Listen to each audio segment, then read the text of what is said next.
കർത്താവിൻ്റെ ദാസൻ Blessan pastor, Christian fellowship ഏജിയിലുള്ള എല്ലാ ദൈവമക്കൾ, ഈ ക്ലാസ്സിൽ പങ്കെടുക്കുന്ന എല്ലാവർക്കും കർത്താവായ യേശു ക്രിസ്തുവിന്റെ നാമത്തിൽ സ്നേഹവന്ദനത്തെ അറിയിക്കുന്നു. प्रभु के दास को और कलिसिया के तमाम भाई बहनों को मसीह वंदन। ഇന്നലെ നാം ചിന്തിച്ച വേദഭാഗം എഫീസ് ലേഖനം 2-ാം അധ്യായം 1 മുതൽ 10 വരെയുള്ള വാക്യങ്ങളായിരുന്നു. कल रात को हमने मनन के लिए लिया वो वचन इफिसियों के खत 2 अध्याय उसका 1 से लेके 10 वचन थे। ആ ഭാഗത്ത് നിന്ന് ചില വാക്യങ്ങൾ പ്രത്യേകിച്ചും ഉദ്ധരിച്ച് നാം പഠിക്കുകയുണ്ടായി. और उस वचनों को हम लोग ने में से कुछ बातों को जो है कल रात को हमने देखा। നാം ചിന്തിച്ച വിഷയം എന്ന് പറയുന്നത് new life in risen Christ എന്നതായിരുന്നു. और हमने जो मनन किया वो बात ये था जी उठा मसीह में नई जिंदगी के बारे में। നാം കഴിഞ്ഞ ദിവസം ചിന്തിച്ചത് ക്രിസ്തുവിനെ അറിയുന്നതിന് മുൻപ് അഥവാ ക്രിസ്തു നമ്മെ അറിയുന്നതിന് മുൻപ് നാം ആരായിരുന്നു എന്നുള്ളതാണ്. हमने देखा मसीह हमें जानने से पहले या हमने मसीह को जानने से पहले हम कौन थे क्या थे करके हमने पिछले रात को देखा।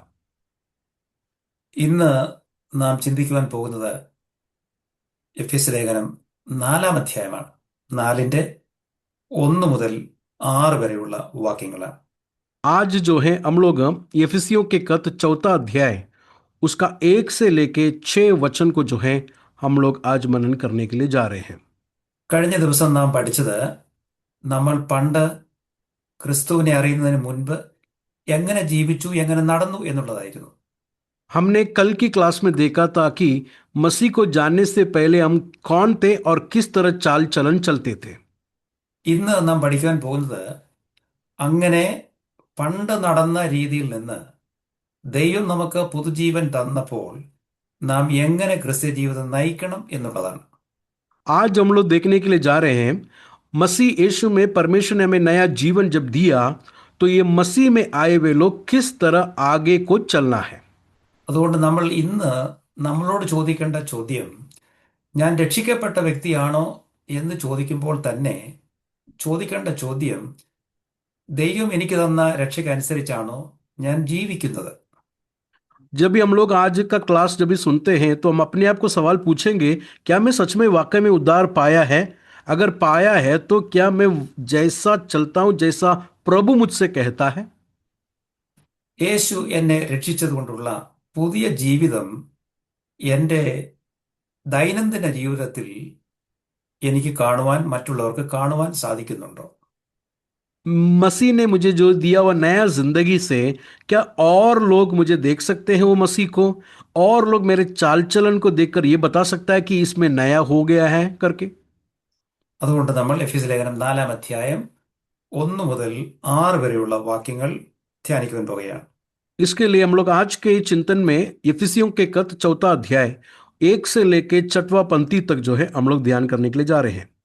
ദയവായി ഒരാൾ വായിച്ചാട്ടെ. कोई भी उस वचन को पढ़िएगा। खुदावंद के कलाम में लिखा है इफिसियों 4:1-6, बस मैं जो खुदावंद में कैदी हूं तुमसे इल्तमास करता हूं कि जिस बुलावे से तुम बुलाए गए थे उसके लायक चाल चलो, यानी कमाल फरोतनी और हिल्म के साथ तहम्मुल करके मोहब्बत से एक दूसरे की बर्दाश्त करो, और इसी कोशिश में रहो कि रूह की यगानगी सुलह के बंध से बंधी रहे। एक ही बदन है और एक ही रूह, चाची तुम्हें जो बुलाए गए थे अपने बुलाए जाने से उम्मीद भी एक ही है। एक ही खुदावंद है, एक ही ईमान, एक ही बपतिस्मा, और सबका खुदा और बाप एक ही है जो सबके ऊपर और सबके दरमियान और सबके अंदर है। आमीन। ആമേൻ. ഒരാൾക്ക് മലയാളത്തിൽ ദയവായി വായിക്കാമോ? कोई भी मलयालम में जरा पढ़िए उसे। കർത്തൃസേവ നിമിത്തം ബദ്ധനായിരിക്കുന്ന ഞാൻ പ്രബോധിപ്പിക്കുന്നത്, നിങ്ങളെ വിളിച്ചിരിക്കുന്ന വിളിക്ക് യോഗ്യമാവണ്ണം പൂർണ്ണ വിനയത്തോടും സൗമ്യതയോടും ദീർഘക്ഷമയോടും കൂടെ നടക്കുകയും സ്നേഹത്തിൽ അന്യോന്യം പൊറുക്കുകയും ആത്മാവിന്റെ ഐക്യത സമാധാന ബന്ധത്തിൽ കാപ്പാൻ ശ്രമിക്കുകയും ചെയ്യുവിൻ. നിങ്ങളെ വിളിച്ചപ്പോൾ ഏക പ്രത്യാശക്കായി നിങ്ങളെ വിളിച്ചതുപോലെ ശരീരം ഒന്ന്, ആത്മാവ് ഒന്ന്, കർത്താവ് ഒരുവൻ, വിശ്വാസം ഒന്ന്, സ്നാനം ഒന്ന്, എല്ലാവർക്കും മീതെയുള്ളവനും എല്ലാവരിലും കൂടി വ്യാപരിക്കുന്നവനും എല്ലാവരിലും ഇരിക്കുന്നവനുമായി എല്ലാവർക്കും ദൈവം പിതാവുമായവൻ ഒരുവൻ. ആൽബർട്ട്. Thank you. എഫേസ് ലേഖനത്തെ നമുക്ക് പ്രധാനമായി രണ്ടായി വിഭജിക്കുവാൻ സാധിക്കും. इफिसियों के कत को जो है हम लोग दो हिस्सों में बांट सकते हैं. ആദ്യത്തെ 3 അധ്യായങ്ങളിൽ പൗലോസ് പഠിപ്പിക്കുന്നത് ദൈവം ക്രിസ്തുവിൽ നമുക്ക് ചെയ്ത അനുഗ്രഹങ്ങളാണ്. पहला 3 चैप्टर में पौलुस हमको ये सिखाता है परमेश्वर ने यीशु मसीह के जरिए से हमारे जीवन में किए हुए बातों को 3 चैप्टर में बताता है. അപ്പോൾ ആദ്യത്തെ വിഭാഗം എന്ന് പറയുന്നത് 3 അധ്യായങ്ങൾ, അതിനെ വിളിക്കുന്നത് തിയോളജി അല്ലെങ്കിൽ ഡോക്ട്രിൻ എന്നാണ്. और पहला 3 अध्याय को जो है मसीही तालीम करके हम लोग बुला सकते हैं. രണ്ടാമത്തെ ഭാഗം 4, 5, 6 അധ്യായങ്ങൾ അത് ദൈവം നമുക്ക് ചെയ്ത നന്മകൾ അനുഭവിക്കുമ്പോൾ നാം എങ്ങനെ പ്രതികരിക്കണം എന്നുള്ളതാണ്. और 4, 5, 6 ये 3 अध्याय, ये 3 चैप्टर जो है आगे का हमें ये बताता है कि हम परमेश्वर के लिए क्या करना है, हमको क्या बनना है परमेश्वर के लिए. അപ്പോൾ ആദ്യത്തേത് ഡോക്ട്രിൻ, രണ്ടാമത്തേത് എത്തിക്സ്. और तो पहला जो बात है वो तालीम है, नहीं तो मसीही तालीम है. दूसरा जो है हमको ये सिखाता है कि किस तरह हमारे ये बातों को अमाल में लेके आना है, कामों में लेके आना है. ഇന്നലെ നാം പഠിച്ച രണ്ടാമത്തെ അധ്യായത്തിന്റെ ഭാഗം എന്ന് പറയുന്നത് ദൈവം ക്രിസ്തുവിലൂടെ നമുക്ക് നൽകിയ അനുഗ്രഹത്തെക്കുറിച്ചായിരുന്നു. तो हमने कल के क्लास में हमने देखा कि यीशु मसीह के जरिए से खुदा बाप ने हमारे जीवन में दी हुई बरकतों को हमने देखा था. അതുകൊണ്ട് ആ അനുഗ്രഹങ്ങൾ നാം അനുഭവിക്കുമ്പോൾ ക്രിസ്ത്യ ജീവിതത്തിൽ നാം എങ്ങനെ ജീവിക്കണം എന്നതാണ് നാം ഇന്ന് പഠിക്കുവാൻ പോകുന്നത്. आज हम लोग ये देखने के लिए जा रहे हैं खुदावन ने यीशु मसीह के जरिए से हमें बरकत तो दिया, वो बरकत मिले हुए लोग आगे को किस तरह जीना है उसके बारे में हम लोग देखने के लिए जा रहे हैं. ഇത് പഠിപ്പിക്കുന്നതിന് വേണ്ടി പൗലോസ് ഉപയോഗിക്കുന്ന പദപ്രയോഗം നടപ്പീൻ, നടക്കുക, വോക്കിംഗ് എന്ന പദപ്രയോഗമാണ് അദ്ദേഹം ഉപയോഗിക്കുന്നത്. ये प्रैक्टिकल बात को, नहीं तो ये किस तरह अमल में लेके आना, ये बात को उसका पहला वचन 4 का 1 में लिखा है कि योग्य चाल चलो करके लिखा है.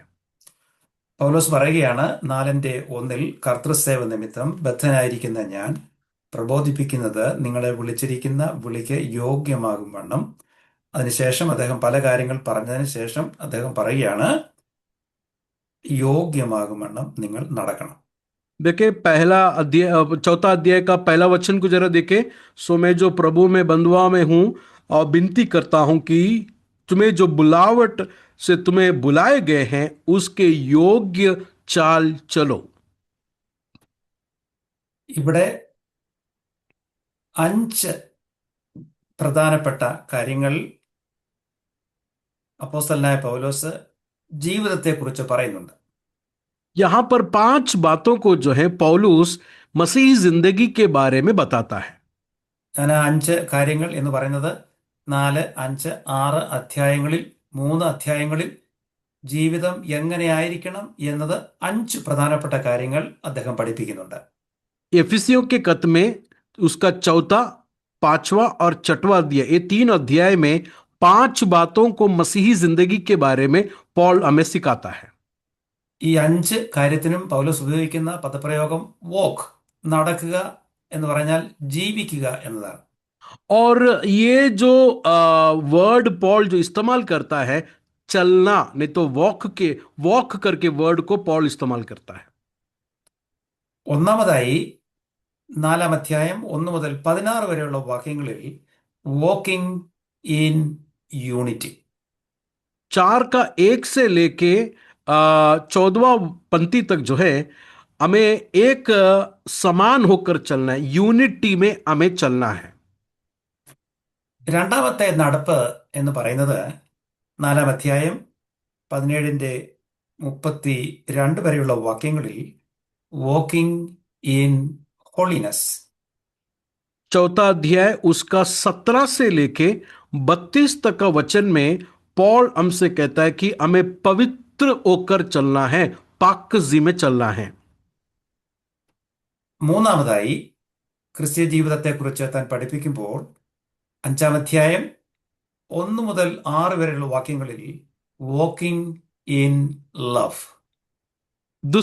तीसरा जो है यफिसियों के खत 5वां अध्याय उसका 1 से लेके 6 वचन तक हमको पौलुस कहता है कि प्रेम में चलो, मोहब्बत में चलो। നാലാമതായി അതേ അധ്യായം 5-ാം അധ്യായം 7 മുതൽ 14 വരെയുള്ള വാക്യങ്ങളിൽ walking in the light. 7 से लेके 5वां अध्याय का 7 से लेके 14वां पंक्ति तक जो है उजियाले में चलने के लिए कहता है, नहीं तो रोशनी में चलना है। അവസാനമായി 5-ാമത്തേത് ജീവിത രീതിയെക്കുറിച്ച് പൗലോസ് പഠിപ്പിക്കുന്നത് 5-ാം അധ്യായം 15 മുതൽ 6-9 വരെ walking in wisdom.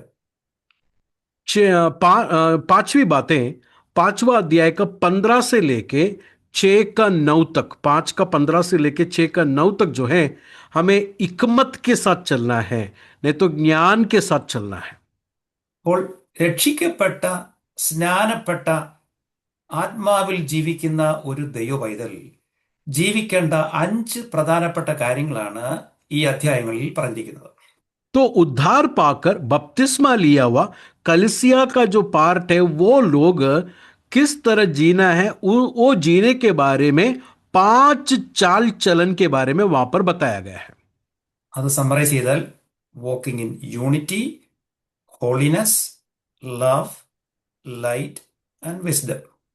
अगर उसको हम लोग समराइज करेंगे तो सबसे पहला हमें एकता के साथ चलना है, उसके साथ पवित्रता में चलना है, तीसरा हमें जो है Love. प्रेम में चलना है, तीसरा रोशनी में चलना है और चौथा हिकमत में, नहीं तो ज्ञान में चलना है। നമ്മൾ ചിന്തിക്കുവാൻ പോകുന്നത് 4-ാം അധ്യായത്തിന്റെ ആദ്യത്തെ ഭാഗമാണ് walking in unity. आज हम लोग जो देखने के लिए जा रहे हैं वो है चौथा अध्याय का 1 से लेके 6 में वॉकिंग इन यूनिटी, नहीं तो एकता में चलना। നമ്മൾ എല്ലാ ഭാഗവും പഠിക്കാനുള്ള സമയം നമുക്കില്ലാത്തതുകൊണ്ട് ആദ്യത്തെ ചില വാക്യങ്ങളാണ് നാം ഒരുമിച്ച് ധ്യാനിക്കുവാൻ പോകുന്നത്. सब कुछ जो है हमें देखने के लिए समय हमारे सामने नहीं है, हम लोग पहले के कुछ वचनों को देखने के लिए जा रहे हैं।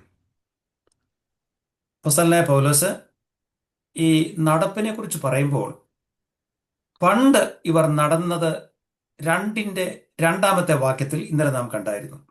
हमने कल के क्लास में देखा था ये लोग नजात पाने से पहले, नहीं तो उद्धार पाने से पहले कैसे चाल चलते थे करके। 2-ാം അധ്യായത്തിന്റെ 2-ാം വാക്യത്തിൽ പൗലോസ് പറയുന്നു, അവയിൽ നിങ്ങൾ മുൻപേ ഈ ലോകത്തിന്റെ കാലഗതിയെയും ആകാശത്തിലെ അധികാരത്തിനും അനുസരണക്കേടിന്റെ മക്കളിൽ ഇപ്പോൾ വ്യാപരിക്കുന്ന ആത്മാവിനും അധിപതിയായവനെയും അനുസരിച്ച് നടന്നു.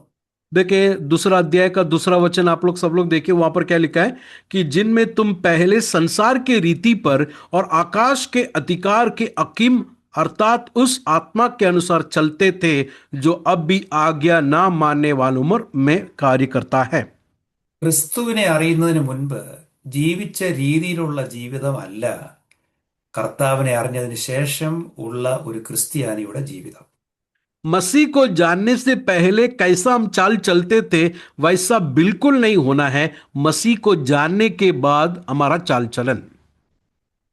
അതുകൊണ്ടാണ് ഒരുവൻ ക്രിസ്തുവിലായാൽ അവൻ പുതിയ സൃഷ്ടിയാകുന്നു എന്ന് പൗലോസ് പഠിപ്പിക്കുന്നത്. इसके लिए पौलुस कहता है कि अगर कोई मसीह में है वो नया मखलूब है, नहीं तो नया सृष्टि है कर कर पौलुस हमसे सिखाता है। പഴയത് എല്ലാം കഴിഞ്ഞുപോയി, ഇതാ സകലതും പുതുതായി തീർന്നിരിക്കുന്നു. पौलुस आगे कहता है कि देखो पुरानी सब कुछ बीत गई, अब सब कुछ नया हो गया है। ഇനിയും 1-ാമത്തെ വാക്യത്തിലേക്ക് നമുക്ക് കടന്നു വരാം. പൗലോസ് പറയുന്നു, കർത്തൃസേവ നിമിത്തം ബദ്ധനായിരിക്കുന്ന ഞാൻ പ്രബോധിപ്പിക്കുന്നത് നിങ്ങളെ വിളിച്ചിരിക്കുന്ന വിളിക്ക് യോഗ്യമാകും വണ്ണം നടക്കണം. पहला वचन में हम लोग जाएंगे, चौथा अध्याय का पहला वचन में। सो जो प्रभु में बंधुआ में हूं, मैं विनती करता हूं कि जिस बुलावट से तुम्हें बुलाए गए थे उसके योग्य चाल चलो। അവിടെ അവരെ വിളിച്ച വിളിക്ക് യോഗ്യമാകും വണ്ണം എന്ന് പറയുമ്പോൾ അവിടെ 1-ാം അധ്യായത്തിലെ ഒരു വിളി അവിടെ നമുക്ക് കാണുവാൻ സാധിക്കും.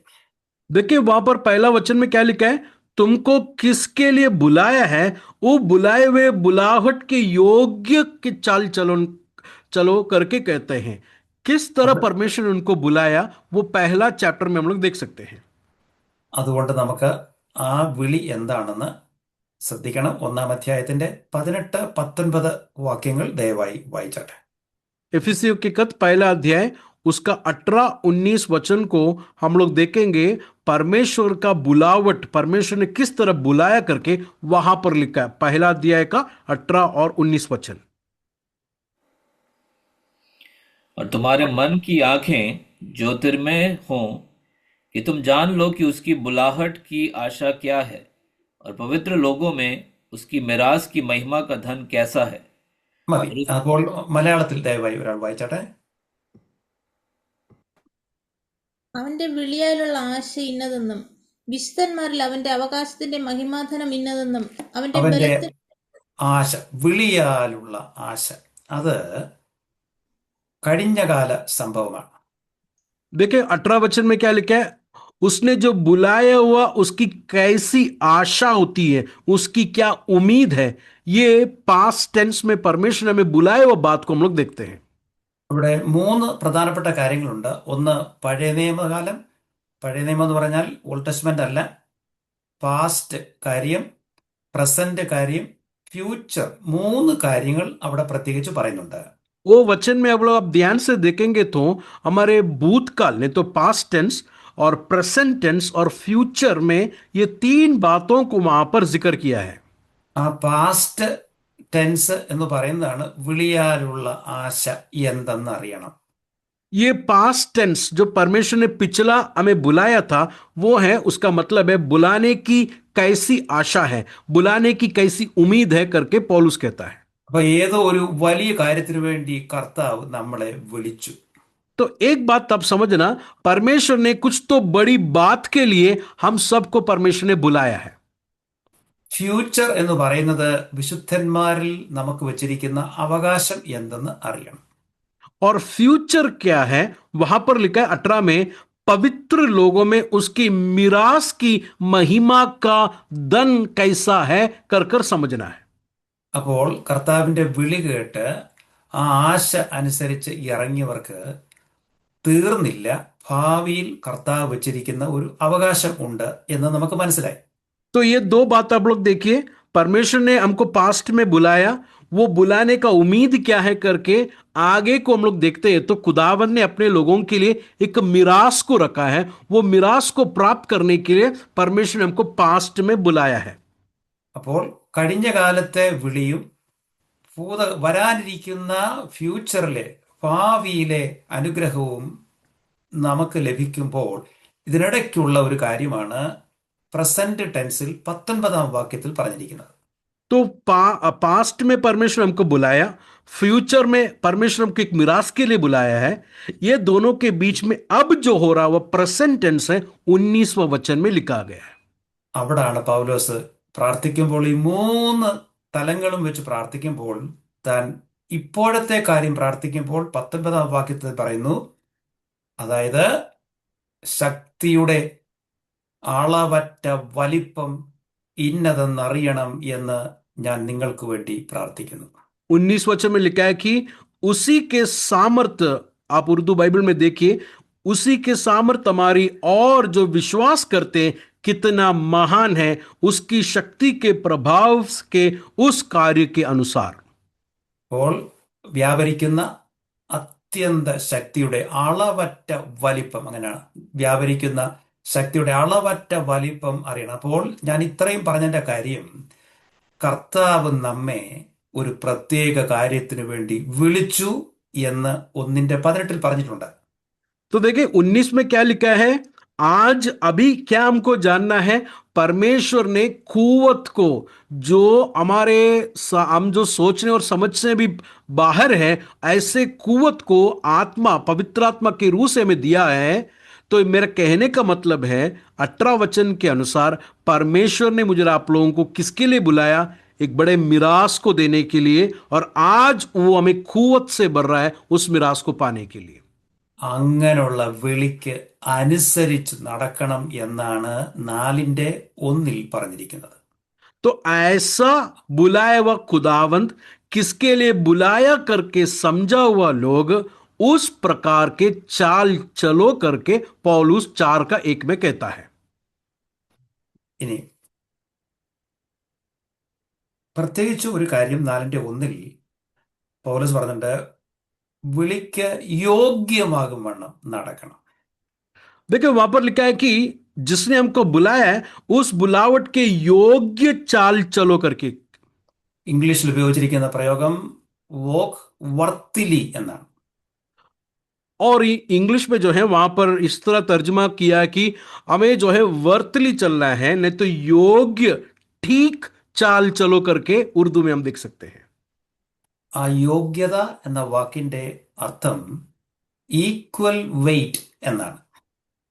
और ये ठीक चाल चलो, नहीं तो योग्य चाल चलो का मतलब ये इक्वल वेट।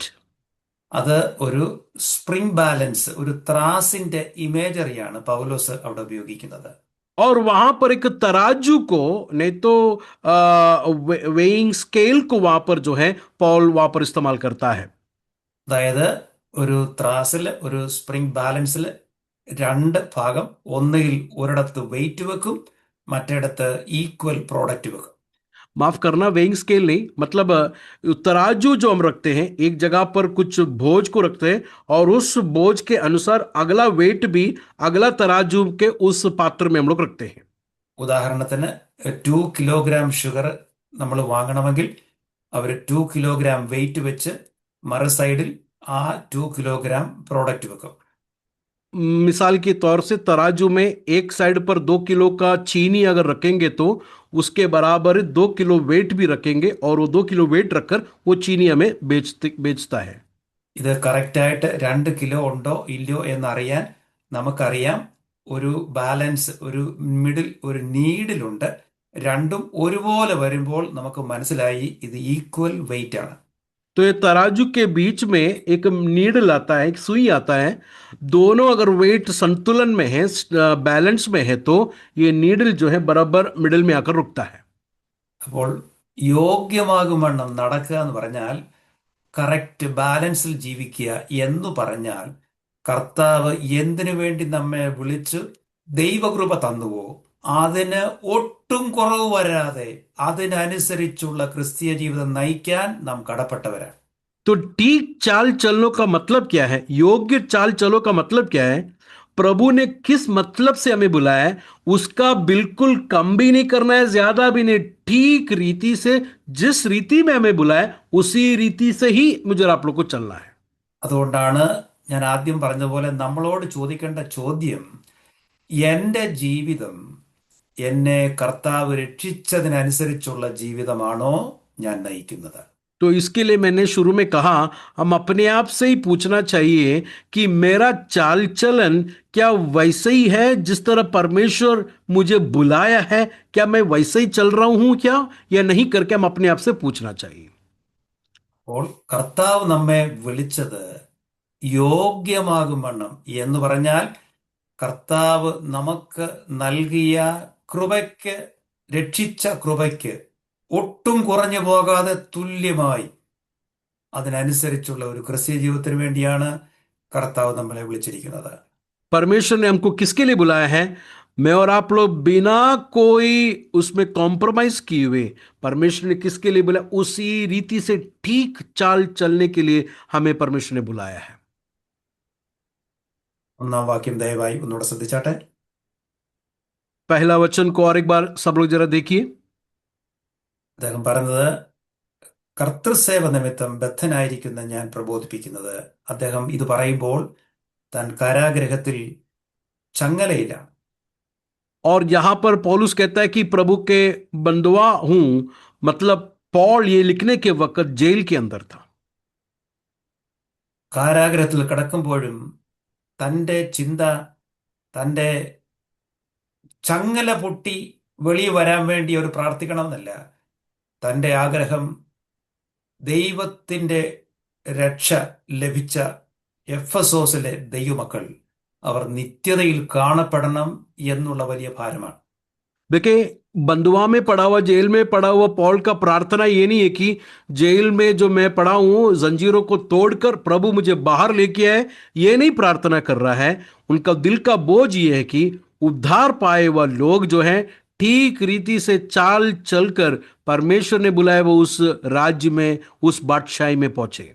അതുകൊണ്ടല്ല ഇന്നലെ നാം ചിന്തിച്ചപ്പോൾ 3 വർഷം രാപ്പകൽ താൻ കരഞ്ഞു എന്ന് നാം കാണുകയുണ്ടായി. हमने कल रात के क्लास में देखा, पॉल ने एफेसोस की कलीसिया में अमाल 19-20 अध्याय में हमने देखा कि 3 साल एफेसोस में आंसू बहाकर उसने खिदमत को किया करके।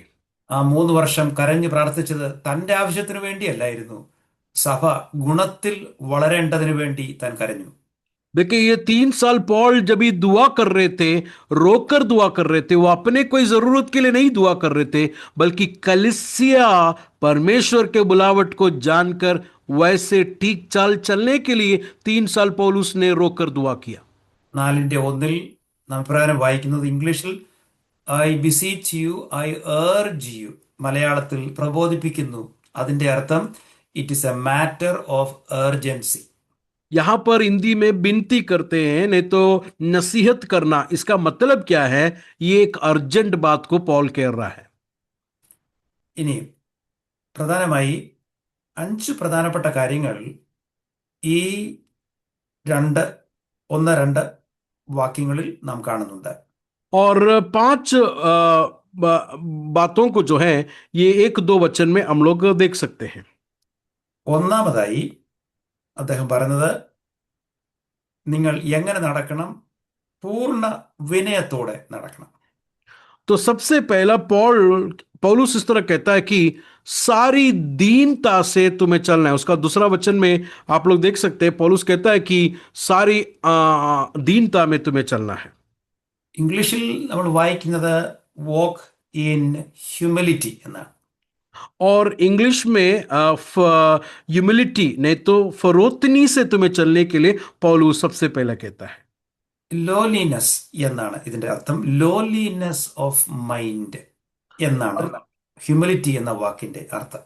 और ये दीनता का मतलब, ये नहीं तो फरोतनी का मतलब जो है, हम अपने आप को परमेश्वर के सामने दीन करके देना है। അല്ലെങ്കിൽ നോട്ട് സെൽഫ് എക്സോൾട്ടിങ് എന്ന് വേണമെങ്കിൽ നമുക്ക് പറയാം. नहीं तो और एक मतलब हम देख सकते हैं कि खुद को सबके सामने बड़ा समझना, नहीं तो बड़ा दिखाना, वो नहीं है फिरोतनी का मतलब। അല്ലെങ്കിൽ dependence, total dependence on God എന്ന് നമുക്ക് മനസ്സിലാക്കാം. फिरोतनी का अगला एक मतलब हम देख सकते हैं कि परमेश्वर पर पूरा भरोसा रखना, नहीं तो परमेश्वर पर पूरा निर्भर रहना। ഇതിന്റെ ഓപ്പോസിറ്റ് വാക്കാണ് ഉന്നത ഭാവം. इसका ऑपोजिट क्या है? घमंड, नहीं तो प्राइड। അല്ലെങ്കിൽ ഞെളിഞ്ഞു നടക്കുക എന്ന് പറയും. नहीं तो अगर हम देख सकते हैं कि घमंडी होकर चलना और बड़ा सर के साथ, नहीं तो अपने आप को बड़ा घमंड दिखाना, देख सकते हैं इसका ऑपोजिट। അല്ലെങ്കിൽ വലിപ്പം ഭാവിക്കുക എന്ന് പറയും. नहीं तो सब अपने आप को ऊंचा दिखाना करके हम लोग देख सकते हैं। നമുക്ക് 1-2 വാക്യങ്ങൾ ദയവായി അതോടൊപ്പം വായിക്കണം. ദയവായി റോമാലേഖനം എടുക്കാം. 11-ാം അധ്യായം 20-ാമത്തെ വാക്യം. 2-3 वचन को हमको इसके साथ पढ़ना है। रोमियो के खत 11 अध्याय उसका 20वां पंक्ति। അവിശ്വാസത്താൽ അവ ഒടിഞ്ഞുപോയി, വിശ്വാസത്താൽ നീ നിൽക്കുന്നു, ഞെളിയാതെ ഭയപ്പെടുക. ഞെളിയാതെ ഭയപ്പെടുക. അപ്പോൾ ഹ്യൂമിലിറ്റിയുടെ ഓപ്പോസിറ്റാണ് ഞെളിഞ്ഞു നടക്കുന്നത്. देखिए 20वां वचन में मैं हिंदी में पढ़ता हूं, भला वो तो अविश्वास के कारण तोड़ी गई, परंतु तू विश्वास से बना रहता, इसके लिए अभिमानी ना हो परंतु भय कर करके हिंदी में लिखा है। അടുത്ത അധ്യായം കൂടെ നോക്കിയിട്ട് റോമലേഖനം 12-ാം അധ്യായം 16-ാമത്തെ വാക്യം ദയവായി വായിച്ചാട്ടെ. रोमियो 12 का 16 वचन भी जरा देखिए। തമ്മിൽ ഐകമത്യമുള്ളവരായി വലിപ്പം ഭാവിക്കാതെ എളിയവരോട് ചേർന്ന് കൊള്ളുവിൻ. അതാണ് വലിപ്പം എടുക്കരുത്. रोमियो 12 का 16 में हम लोग देखते हैं कि आपस में एक सा मन रखो, अभिमानी ना हो परंतु दीनों के साथ संगति रखो, अपनी दृष्टि में बुद्धिमान ना कहो, मतलब अपने आप को बड़ा नहीं समझना। ഒരു വാക്യം കൂടെ നമുക്ക് വായിക്കണം. 1 തിമോത്തി chapter 6:17. पहला तिमुथियुस के खत 6वां अध्याय उसका 17वां वचन को भी हम लोग पढ़ेंगे। इस संसार के धनवानों को आज्ञा दे कि वे अभिमानी न हो और चंचल धन पर आशा न रखें, परंतु परमेश्वर पर जो हमारे सुख के लिए सब कुछ बहुतायत से देता है। അവിടെ ഉന്നത ഭാവം എന്ന മലയാളത്തിൽ നമുക്ക് കാണുവാൻ സാധിക്കും. वहां पर अभिमानी करके हिंदी में हम लोग देख सकते हैं, मतलब अपने आप को ऊंचा समझना, अपने आप को घमंडी समझना। അപ്പോൾ ഉന്നത ഭാവവും ഞെളിഞ്ഞുള്ള നടപ്പും വലിപ്പം ഭാവിക്കുന്നതും ഒരു ദൈവ പൈതലിന് പറ്റിയതല്ല. मतलब घमंडी होकर जीना, अपने आप को अभिमानी समझना, अपने आप को बड़ा समझना, ये एक प्रभु के लोगों के लिए रखा हुआ बात नहीं है। वो लोग ऐसा चाल चलन नहीं चलना है। എന്ന് പറഞ്ഞാൽ രക്ഷിക്കപ്പെട്ട ദൈവ പൈതലിന് പറ്റിയ ജീവിതമല്ല ഉന്നത ഭാവം, ഞെളിഞ്ഞു നടക്കുക, വലിപ്പം ഭാവിക്കുക. तो एक उद्धार पाए हुआ लोगों का जीवन में घमंडी होकर जीना, अभिमानी होकर जीना, अपने आप को ऊंचा करना, अपने आप को प्रोजेक्ट करना, ये सब प्रभु के लोगों के लिए रखा हुआ जिंदगी नहीं है वो। അപ്പോൾ നമ്മൾ new life in the risen Christ പഠിക്കുമ്പോൾ നമ്മുടെ ജീവിതത്തിൽ ഏറ്റവും പ്രധാനമായി ജീവിതത്തിൽ നാം ഉണ്ടാക്കേണ്ട, ലഭിക്കേണ്ട, ജീവിക്കേണ്ട പ്രധാനപ്പെട്ട ഒരു കാര്യമാണ് പൂർണ്ണ വിനയം. तो new life in the region Christ मतलब नई जिंदगी जी उठा हुआ प्रभु यीशु में जब हम लोग सीखते हैं, तो ऐसे प्रभु के लोग जो नई जिंदगी मिले हुए लोग, सबसे पहला उनका जिंदगी पूरी फिरौतनी के साथ, दीनता के साथ होना चाहिए। നമുക്ക് ഇതിനുള്ള ബന്ധത്തിൽ ഒന്ന് രണ്ട് വാക്യങ്ങളൂടെ വായിക്കുമ്പോൾ ഇതിന്റെ പ്രത്യേകത എന്തെന്ന് നമുക്ക് മനസ്സിലാകും. और 2-3 वचन को जब हम लोग पढ़ेंगे तो इसका खासियत को जो है हम लोग जरा समझेंगे। അതിനായി നമുക്ക് ഫിലിപ്പി ലേഖനം 2-ാം അധ്യായം 3-ാം വാക്യം വായിക്കാം. इसके लिए हम लोग फिलिपियों के खत जरा निकालें, उसका 2 अध्याय उसका 3 वचन को देखेंगे। ഷാഢ്യത്താലോ ദുരഭിമാനത്താലോ ഒന്നും ചെയ്യാതെ താഴ്മയോടെ ഓരോരുത്തൻ മറ്റുള്ളവനെ തന്നെക്കാൾ ശ്രേഷ്ഠൻ എന്ന് എണ്ണിക്കൊള്ളുവിൻ. മറ്റുള്ളവരെ ശ്രേഷ്ഠൻ എന്ന് എണ്ണണം. അതിന് മുൻപായി അവിടെ പ്രത്യേക ഒരു പദം പൗലോസ് ഉപയോഗിക്കുന്നുണ്ട്, താഴ്മ. അല്ലേ? വായിച്ചാട്ടെ ആ വാക്യം ഒന്നുകൂടെ, 3-ാം വാക്യം. विरोध या झूठे ഷാഠ്യത്താലോ कुछ ना करो, पर दीनता से एक दूसरे को अपने से अच्छा समझो। താഴ്മ. അത് ഈ വാക്യം പറഞ്ഞ് താഴേക്ക് വരുമ്പോൾ 5-ാം വാക്യത്തിൽ ക്രിസ്തുവിലുള്ള ഭാവം നിങ്ങളിലും ഉണ്ടാകട്ടെ എന്ന് അവിടെ പറയുന്നുണ്ട്. देखिए 3 वचन में क्या लिखा है? विरोध या झूठी बड़ाई के लिए कुछ ना करो, पर दीनता से एक दूसरे को अपने से अच्छा समझो। एक दूसरे को अपने से अच्छा समझना है तो उसके पहला लिखा हुआ बात है फिरौतनी नहीं तो दीनता, नम्र के साथ अपने आप को समझना है। यह बताने के बाद 5वां वचन में लिखा है कि जैसा मसीह का भाव था, स्वभाव था, वैसे ही मिजाज जो है तुम्हारा भी होना चाहिए करके पौलुस कहता है। കൊലോസ്യ ലേഖനം 3-ാം അധ്യായം 12-ാം വാക്യം ഇതോടൊപ്പം നമുക്ക് വായിക്കണം. കൊലോസ്യ ലേഖനം 3-ാം അധ്യായം 12-ാം വാക്യം. कोलोसियों के खत 3 अध्याय उसका 12वां वचन भी हम लोग इसके साथ पढ़ेंगे। അതുകൊണ്ട് ദൈവത്തിന്റെ വ്രതന്മാരും വിശുദ്ധന്മാരും പ്രിയരുമായി മനസ്സലിവ്, ദയ, താഴ്മ, സൗമ്യത, ദീർഘക്ഷമ എന്നിവ ധരിച്ചുകൊണ്ട് അന്യോന്യം പൊറുക്കുകയും. മതി. അപ്പോൾ ഈ പറഞ്ഞ സ്വഭാവങ്ങൾ എല്ലാം വിശുദ്ധന്മാർക്ക് ഉള്ള സ്വഭാവങ്ങളാണ്. देखिए कोलोसे 3 का 12 में क्या लिखा है? इसके लिए परमेश्वर के चुने हुए की नाई जो पवित्र और प्रिय हैं, बड़ी करुणा और भलाई और दीनता और नम्रता और सहनशीलता धारण करो. मतलब नया सृष्टि हो गया, वो नया मखलूब हो गया व्यक्ति का चाल चलन ऐसा होना चाहिए. ഇതിന്റെ ഏറ്റവും പ്രധാനപ്പെട്ട കാരണം എന്ന് പറയുന്നത് ഇത് നമ്മുടെ കർത്താവായ യേശു ക്രിസ്തുവിന്റെ സ്വഭാവമാണ്. ये ऐसा चाल चलन हमको क्यों चलना चाहिए? उसका सबसे पहला रीजन ये है, ये हमारा प्रभु यीशु मसीह का मिजाजी है. മത്തായി സുവിശേഷം 11 അധ്യായം 28, 29 വാക്യങ്ങൾ നമുക്ക് വായിക്കാം. Matthew chapter 11 versus 28 and 29. मत्ती का सुसमाचार पहला अध्याय 11 अध्याय उसका 28 और 29 वचन. അധ്വാനിക്കുന്നവരും ഭാരം ചുമക്കുന്നവരുമായുള്ളവരെ എല്ലാവരും എൻ്റെ അടുക്കൽ വരുവിൻ, ഞാൻ നിങ്ങളെ ആശ്വസിപ്പിക്കും. ഞാൻ സൗമ്യതയും താഴ്മയുള്ളവനാകിയാൽ എൻ്റെ നുകം ഏറ്റുകൊണ്ട് എന്നോട് പഠിപ്പിൻ, എന്നാൽ നിങ്ങളുടെ ആത്മാക്കൾക്ക് ആശ്വാസം കണ്ടെത്തും. എൻ്റെ നുകം കർത്താവ് പറയുകയാണ്, ഞാൻ താഴ്മയും സൗമ്യതയും ഉള്ള വ്യക്തിയാകുന്നു, നിങ്ങൾ എന്നോട് കേട്ട് പഠിക്കണം. उसका 29 वचन को जरा देखिए, वहां पर क्या लिखा है?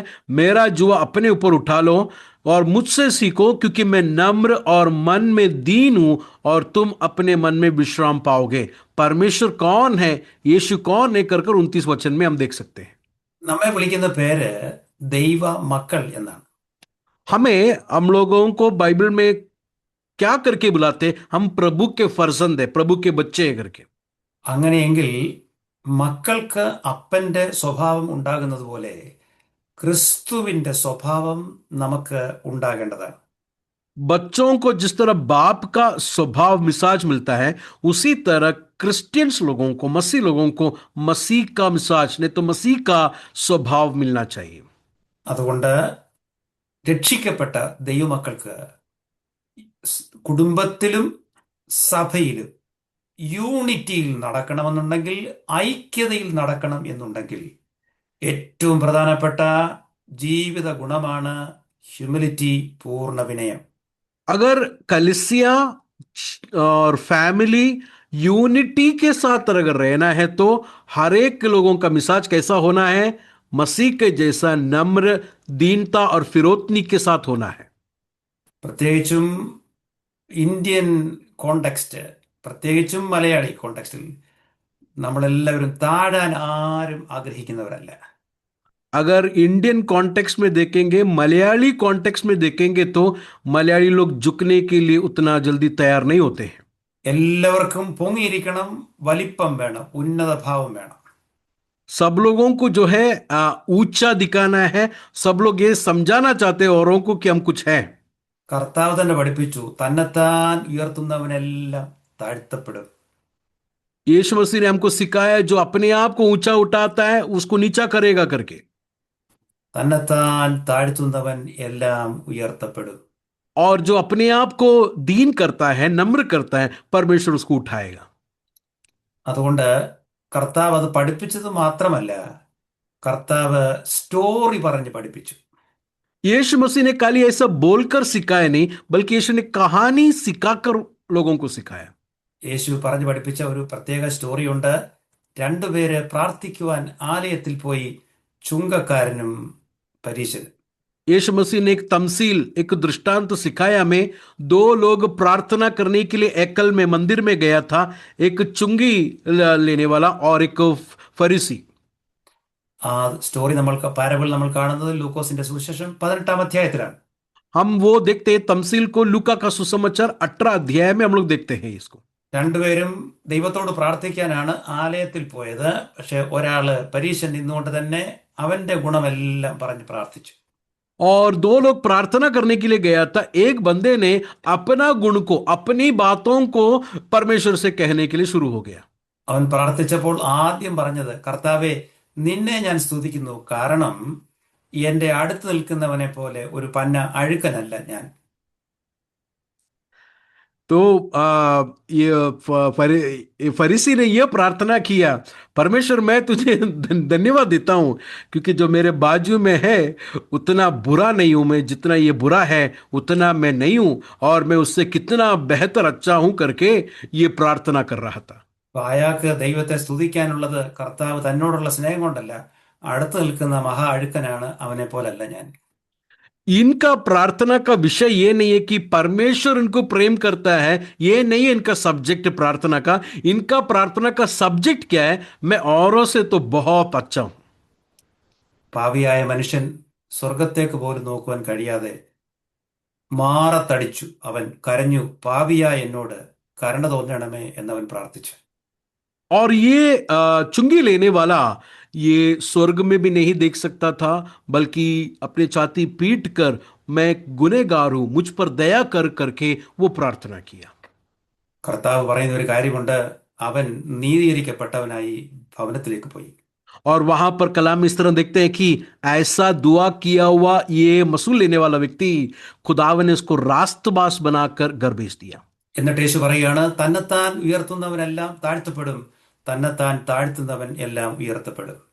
उसके बाद यीशु मसीह कहता है कि जो अपने आप को उठाता है उसको नीचा करे जाएगा, और जो अपने आप को नीचा करता है परमेश्वर उसको उठाएगा. കർത്താവ്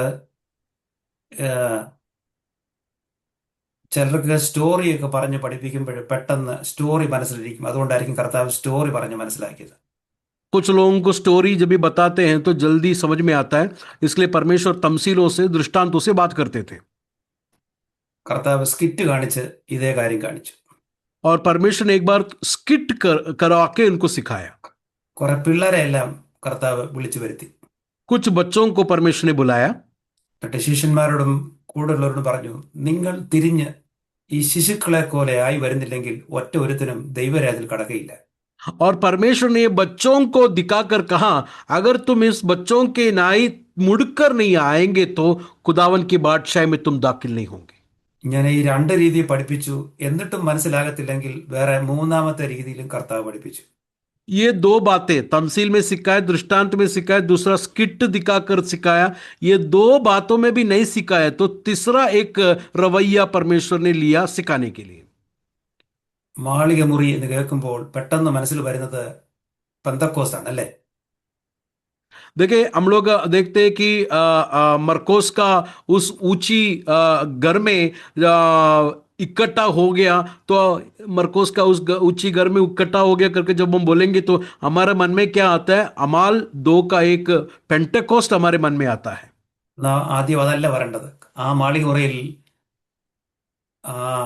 പെന്തക്കോസ് നാളിന് 50 ദിവസത്തിന് മുൻപ് വേറൊരു സംഭവം നടന്നു. ये पेंटेकोस्ट के दिन पवित्र आत्मा रूल कुदुस आए हुआ 50 दिन पहले उसी घर में दूसरा एक बात हुआ था उस घर में. എല്ലാവരും ഇരുന്ന സമയത്ത് യേശു അവിടെ കുനിഞ്ഞു. और सब लोग बैठे हुए थे, उस समय पर यीशु मसीह झुका. അവൻ ഒരു ടവലെടുത്തു, പാത്രത്തിൽ അവൻ വെള്ളമെടുത്തു. और उन्होंने एक टवल को लेकर एक बेसन में पानी डालकर टवल को अपने कमर में कसकर वो उस बेसन में पानी को डाला. അവിടെ നിന്ന് ശിഷ്യന്മാരുടെ പാദങ്ങളെ യേശു കഴുകി. और उसके बाद चेलों के पैरों को यीशु मसीह ने धोया करके हम देख सकते हैं. യേശു പറഞ്ഞു, നിങ്ങൾ എന്നെ കർത്താവും ഗുരുവും എന്ന് വിളിക്കുന്നു. അതെ, ഞാൻ നിങ്ങളുടെ കർത്താവും ഗുരുവും. അങ്ങനെയുള്ള ഞാൻ ഇത് ചെയ്തുവെങ്കിൽ നിങ്ങളും തമ്മിൽ തമ്മിൽ പാദങ്ങളെ കഴുകുകയും. परमेश्वर यीशु मसीह ने करने के बाद कहा, तुम मुझे उस्ताद करके बुलाते हो, प्रभु करके, खुदावन करके बुलाते हो, मैं वैसे ही हूं. अगर उस्ताद और प्रभु ने ऐसा तुम्हारे लिए किया है तो तुम भी आपस में यही किया करो. ഇത് തന്നെയല്ലേ ഫിലിപ്പി ലേഖനത്തിൽ 2 നാം കാണുന്നത്? ക്രിസ്തുവിലുള്ള ഈ ഭാവം, അവൻ ദൈവത്തോടുള്ള സമത്വം മുറുകെ പിടിച്ചുകൊള്ളണമെന്ന് വിചാരിക്കാതെ അവൻ മനുഷ്യനായി, ദാസനായി അവൻ വന്നു, തന്നെത്താൻ അവൻ താഴ്ത്തി. यही बात को हम लोग फिलिपियो 2 में देखते हैं कि खुदावंद होने के बावजूद भी वो कादिम बनकर और दास बनकर इस धरती पर आया, सूली के मौत तक फर्माबरदार रहा. यही बात को यीशु मसीह ने उस दिन चेलों के पांव को धोकर सिखाया. യേശു ക്രിസ്തു ഇത് പഠിപ്പിച്ചത് മാത്രമല്ല, യേശു ക്രിസ്തു ഇത് ചെയ്തു കാണിച്ചു. मेरे प्रियो, यीशु ने खाली ये सिखाया नहीं, बल्कि यीशु ने अपनी जिंदगी में ये करके भी दिखाया उन लोगों को। ഇനി നമുക്ക് പൗലോസിലേക്ക് വരാൻ. പൗലോസ് ഇത് പഠിപ്പിച്ചത് മാത്രമല്ല, പൗലോസ് ഇത് ചെയ്തു കാണിച്ചു. देखिए, पौलुस के पास आए, पौलुस ने ये खाली सिखाया नहीं, बल्कि पौलुस ने भी ये बात को करके दिखाया। ബുദ്ധിയുള്ളവരാന്ന് ചോദിക്കും, പൗലോസ് ഇതൊക്കെ ഞങ്ങളോട് പറയാൻ അങ്ങ് ഇത് ചെയ്തായിരുന്നോ എന്ന് ഒരു പക്ഷേ ചോദിച്ചേക്കാം. देखिए, पौलुस ये लिखने के वक्त शायद लोगों पौलुस को पूछा होगा, अरे आप तो बहुत लिखा है फिरौतनी और नम्र करना, लेकिन आप कभी किया है क्या? നമുക്ക് നോക്കാം. അപ്പോസ്തലപ്രവൃത്തി 20 വന്നാട്ടെ തൻ്റെ ഫെയർവെൽ സ്പീച്ച്, തൻ്റെ യാത്രയയപ്പ് യോഗത്തിൽ, ഇന്നലെ ഞാനത് സൂചിപ്പിച്ചിരുന്നു, 20 അധ്യായം, അപ്പോസ്തലപ്രവൃത്തി 20 അധ്യായം, ആക്സ് 20 വേഴ്സ് 19. अमाल 20 का 19 वचन को जरा देखें। प्रेरितों के काम 20वां अध्याय उसका 19वां वचन। अर्थात बड़ी दीनता से और आंसू बहा बहाकर और उन परीक्षाओं में जो यहूदियों के षड्यंत्र के कारण मुझ पर आ पड़ी, मैं प्रभु की सेवा करता ही रहा. 19 വാക്യം ദയവായി മലയാളത്തിൽ ഒരാൾ വായിച്ചാട്ടെ.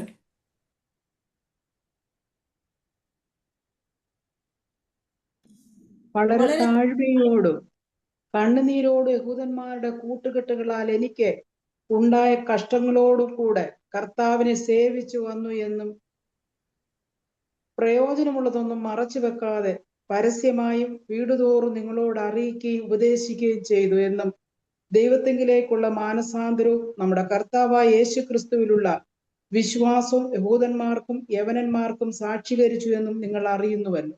നിങ്ങൾ അറിയുന്നുവല്ലോ, താഴ്മയോടുകൂടെ കർത്താവിനെ നിങ്ങളുടെ ഇടയിൽ സേവിച്ചത് 3 വർഷം. നിങ്ങൾ അറിയുന്നുവല്ലോ എന്ന് പറയുന്നത് നിങ്ങൾ കണ്ടല്ലോ എൻ്റെ ജീവിതം.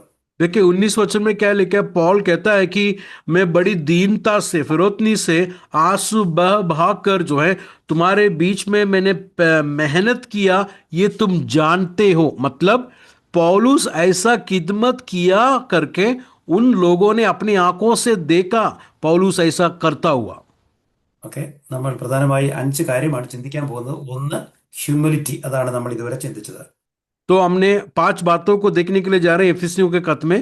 उसमें सबसे पहले हमने देखा ह्यूमिलिटी, फिरौतनी के साथ. 2, സൗമ്യത.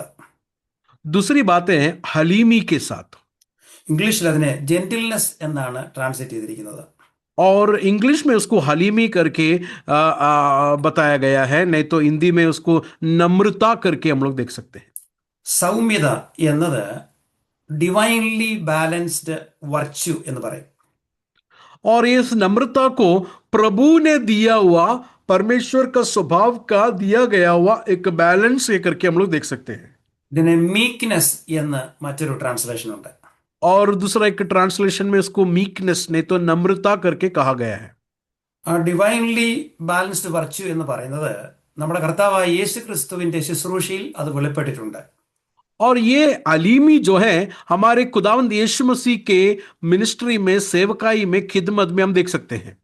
എന്ന് പറഞ്ഞാൽ ചാട്ട എടുക്കേണ്ടടുത്ത് ചാട്ടയും അനുഗ്രഹിക്കേണ്ടടുത്ത് അനുഗ്രഹിക്കുകയും കർത്താവ് ചെയ്തു. ഇതിന്റെ പേരാണ് മീക്നെസ്. देखिए, हलीमी का मतलब क्या है? जहां पर चाबुक लेकर मंदिर के अंदर जाकर बिजनेस को भगाना था, उस वक्त बिजनेस को भी भगाया. जहां पर प्रेम देना था, प्यार देना था, मोहब्बत देना था, खाना देना था, वहां पर खाना भी दिया. यह है हलीमी का मतलब. എന്ന് പറഞ്ഞാൽ ദൈവഹിതമല്ലാത്ത കാര്യം കാണുമ്പോൾ ചാട്ട എടുക്കുകയും, അത് നാം കണ്ടത് ആലയത്തിൽ വിൽക്കുകയും വാങ്ങുകയും ചെയ്യുന്ന ആലയം. അവിടെ കർത്താവ് പറഞ്ഞു, എൻ്റെ ആലയം പ്രാർത്ഥനാലയം എന്ന് വിളിക്കപ്പെടും, നിങ്ങൾ അത് കള്ളന്മാരുടെ ഗുഹയാക്കി. ആ സാഹചര്യത്തിൽ യേശു ചാട്ടയെടുത്തു. देखिए, हम देखते हैं कि यीशु मसीह ने चाबुक कभी लिया? जब बिजनेस होता हुआ, एकल में बिजनेस होता हुआ जब देखा, प्रभु की मर्जी नहीं होता हुआ जब देखा, तब परमेश्वर ने ऐसा रवैया लिया करके हम देख सकते हैं. ആ ചാട്ടയെടുത്ത് അതേ കൈകൊണ്ട് കുഞ്ഞുങ്ങളെ ആശ്ലേഷിച്ചു, അവൻ അവരെ അനുഗ്രഹിച്ചു. और जिस आंच से चाबुक लेकर जो है उस एकल के अंदर से लोगों को बाहर किया, वही हाथ से बच्चों को पास बुलाकर उनके सर में हाथ रखकर उन्हें बरकत भी दिया. അപ്പോൾ മീക്ക്നെസ് അല്ലെങ്കിൽ സൗമ്യത എന്ന് പറയുന്നത് പാപം കാണുമ്പോൾ, ദുഷ്ടത കാണുമ്പോൾ എതിർത്ത് നിൽക്കുന്നതും നല്ലത് കാണുമ്പോൾ അനുഗ്രഹിക്കുന്നതും ആ സ്വഭാവമാണ് സൗമ്യത. देखिए, मीकनेस, अलीमी का मतलब क्या है? पाप को जब देखता है या गुनाह को जब देखता है तो उसे खिलाफ बात करना या खिलाफ उसके काम करना, और भलाई को, अच्छाई को जब देखता है तो उसे अप्रिशिएट करना, उसे धन्यवाद करना, यह है अलीमी का मतलब. അതുകൊണ്ടാണ് ഈ പറഞ്ഞ ഈ ഹ്യൂമിലിറ്റിയും സൗമ്യതയും നമ്മൾ ചിന്തിക്കുന്ന ഈ ഭാഗം നമ്മുടെ കർത്താവായ യേശു ക്രിസ്തുവിന്റെ ബിയാറ്റിറ്റ്യൂഡ്, അതിന്റെ മത്തായി സുവിശേഷം 5-ാം അധ്യായത്തിൽ ഭാഗ്യവാന്മാരുടെ പട്ടികയിൽ പെടുന്ന കാര്യമാണ്. तो यीशु मसीह का ये जो स्वभाव है, ये अलीमी है. हम लोग मत्ती का सुसमाचार 5वां अध्याय में बियाटिट्यूड ने तो मुबारक वादिया के लिस्ट में हम लोग ये बात को देख सकते हैं. मुबारक ने तो आशीष का बारे में हम लोग देख सकते हैं. ഇങ്ങനെയുള്ളവർക്ക് വെച്ചിരിക്കുന്നതാണ് ദൈവരാജ്യം. और ऐसे लोगों के लिए खुदावन ने खुदावन की बादशाही को रखा है. എന്ന് പറഞ്ഞാൽ ഞെളിഞ്ഞു നടക്കുന്നവനും ഉന്നതഭാവമുള്ളവനും വലിപ്പം കാണിക്കുന്നവനും പാപം തുടർമാനമായി ചെയ്യുന്നവനും ഉള്ളതല്ല ദൈവരാജ്യം. देखिए, जो घमंडी है, अभिमानी है, जो अपने आप को ऊंचा करता है, उनके लिए नहीं है खुदावन की बादशाही. താഴ്മയുള്ളവർക്കും എളിമയുള്ളവർക്കും സൗമ്യതയുള്ളവർക്കും ഉള്ളതാണ് ദൈവരാജ്യം. और ये जो अपने आप को नम्र करता है और अपने आप को दीन करता है, उनके लिए है ये प्रभु का राज्य. അപ്പോൾ ആ ഒരു സൗമ്യത കുടുംബത്തിലും സഭയിലും രക്ഷിക്കപ്പെട്ടവർക്ക് അത്യാവശ്യമായി ഉണ്ടായിരിക്കണം. तो ये हलीमी जो है, सबसे पहले परिवार में, फैमिली में और कलिसिया में ये जरूरी होना है, यूनिटी को, एकता को बरकरार रखने के लिए. ഈ സ്വഭാവമാണ് ന്യൂ ലൈഫ് എന്ന് ഉദ്ദേശിക്കുന്നുകൊണ്ട് നാം അർത്ഥമാക്കേണ്ടത്. नई जिंदगी का मतलब क्या है? ये जिंदगी है मसीह का. ये हलीमी हर एक विश्वासी के जीवन में होना है. ये है नई जिंदगी का मतलब. മൂന്നാമത്തെ കാര്യം ദീർഘക്ഷമ എന്നതാണ്. और तीसरा बात जो है, तहम्मल के साथ करके पौलुस कहता है, नहीं तो सारे धीरज धरकर. ഇംഗ്ലീഷിൽ ഇതിന് പേഷ്യൻസ് എന്ന് ട്രാൻസ്ലേറ്റ് ചെയ്തിരിക്കുന്നു. और उसको इंग्लिश में धीरज करके, तहम्मल करके हम देख सकते हैं. ഇതിന്റെ ലിറ്ററൽ ട്രാൻസ്ലേഷൻ എന്ന് പറഞ്ഞത് ലോങ് ടെമ്പേർഡ് എന്ന് പറയും. എന്ന് പറഞ്ഞാൽ സ്ലോ ടു ആങ്കർ, കോപം വരാൻ കുറെ സമയമെടുക്കും.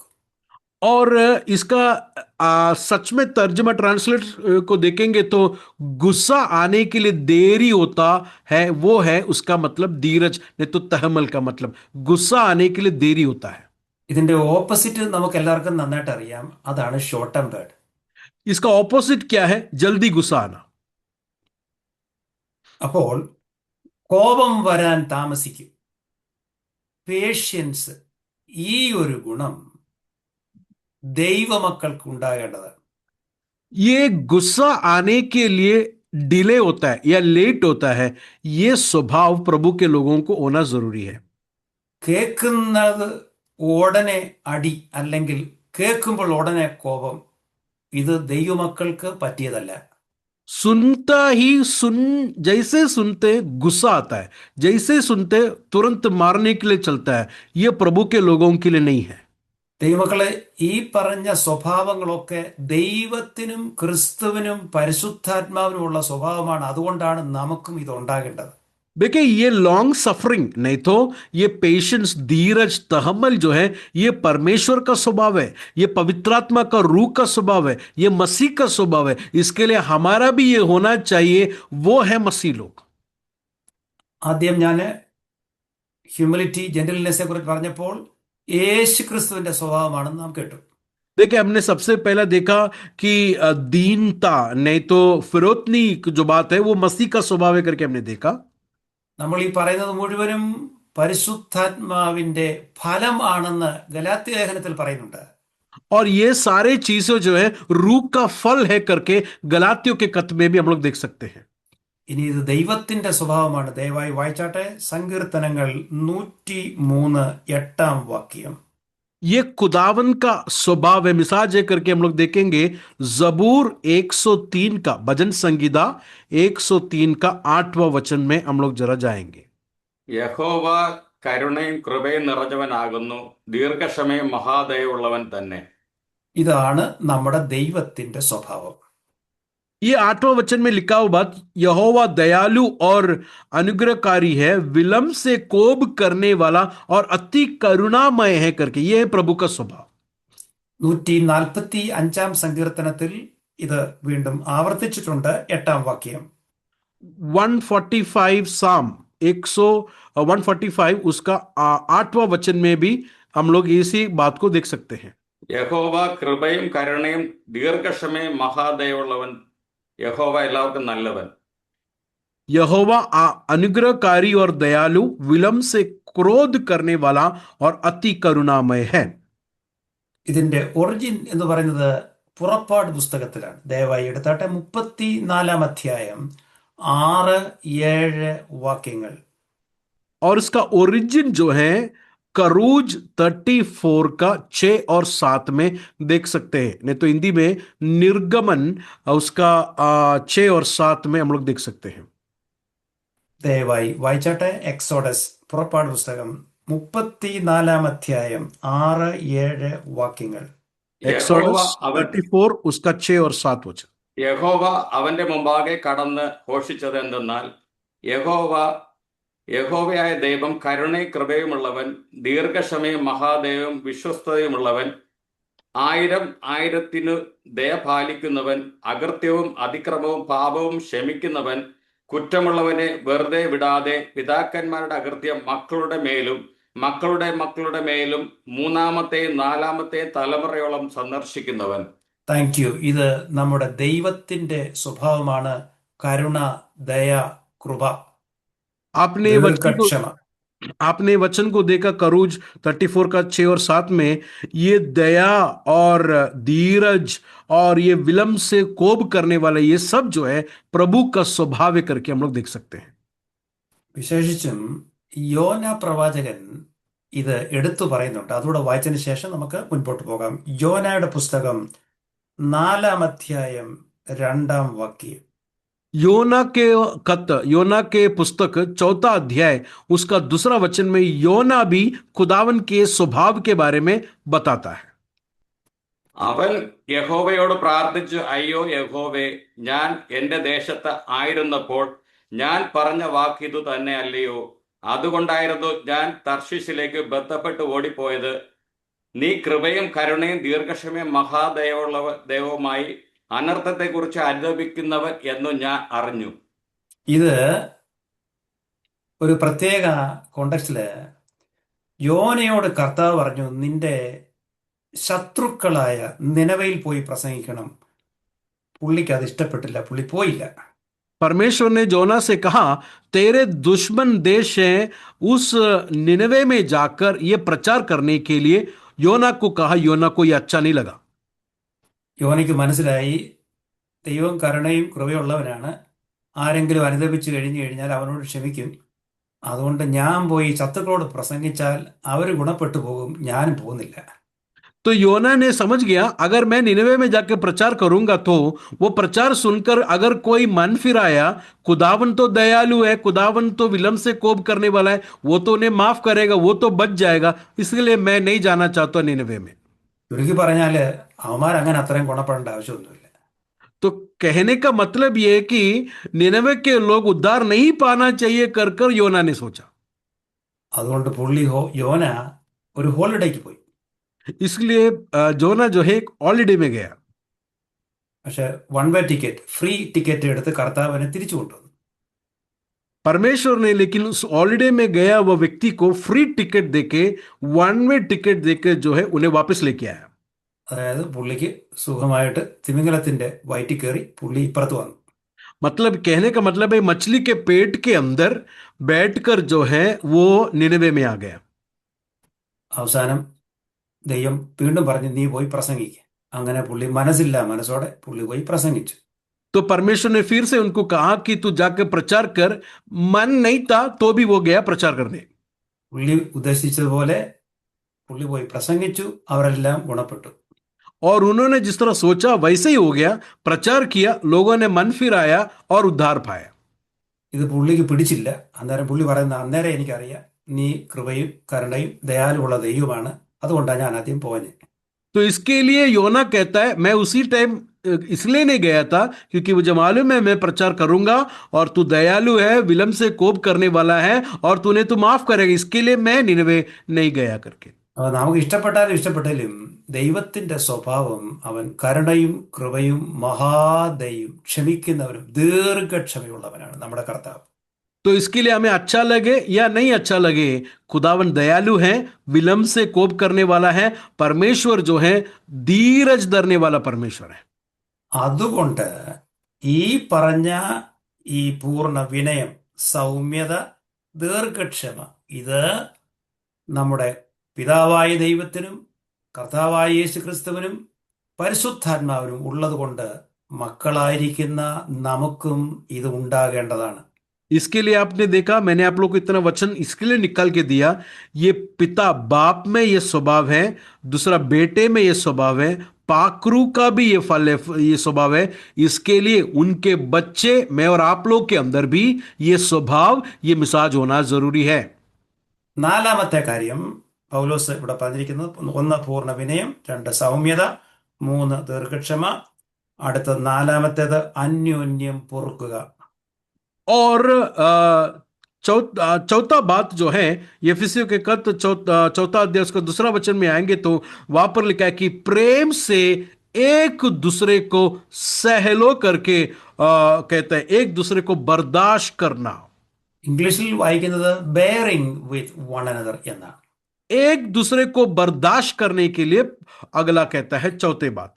എന്ന് പറഞ്ഞാല് ടോളറേറ്റ് ചെയ്യുക, സഹിഷ്ണുത ഉണ്ടാകുക, എൻഡ്യൂറൻസ് സഭയിലും കുടുംബത്തിലും ഉണ്ടാകുക. तो कलीसिया के अंदर और चर्च के अंदर एक दूसरे को बर्दाश्त करना चाहिए, हमें एक दूसरे को जो है हमें सह लेना चाहिए। അതായത് നമ്മളെപ്പോലല്ല എല്ലാവരും, നമ്മുടെ നിറത്തിലുള്ളതല്ല, നമ്മുടെ മണമല്ല, നമ്മുടെ ശൈലിയിലല്ല സംസാരം, എല്ലാവരും വ്യത്യസ്തതയുള്ളവരാണ്.